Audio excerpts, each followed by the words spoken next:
இப்போ நீங்கள் பார்த்துட்டு இருக்க இந்த ரகம் பெங்களூரா மாங்கன்னு தஞ்சை பகுதி மக்களால் பெரிதும் விரும்பப்படக்கூடிய ஒரு ரகம் வந்து பெங்களூரா ஒட்டு மாங்கன்னு சொல்லுவோம். நாங்கள் லோக்கலில் ஒட்டு மாங்கன்னு அப்படின்னு சொல்லுவாங்க.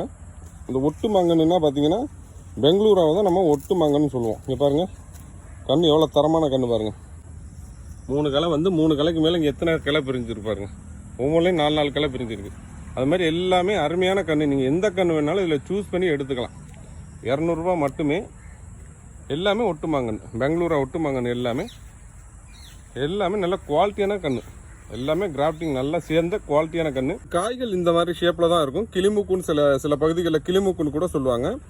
இந்த காய்கள் வந்து மாங்காய் போட்டு குழம்பு வைக்கக்கூடிய மீன் குழம்புகளுக்கு ரொம்ப அருமையாக இருக்கும். குழம்பு வைப்பதற்கும் அருமையாக இருக்கும்.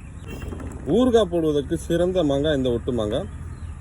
பழங்களாக சாப்பிட்றதுக்குமே நல்லாயிருக்கும். அதாவது ஒரு மாங்கனை பொறுத்தளவில் காயாகவும் பழமாகவும் ஊறுகாய்க்கும் நல்ல ஏற்ற ரகம்னாக்கா இந்த பெங்களூரா ஒட்டு மாங்கன்னு தான். இந்த டீட்டெயில் வேணுங்கிறவங்க நீங்கள் ஸ்க்ரீனில் தெரிய நம்பர் கான்டாக்ட் பண்ணி வாங்கிக்கலாம். நன்றி.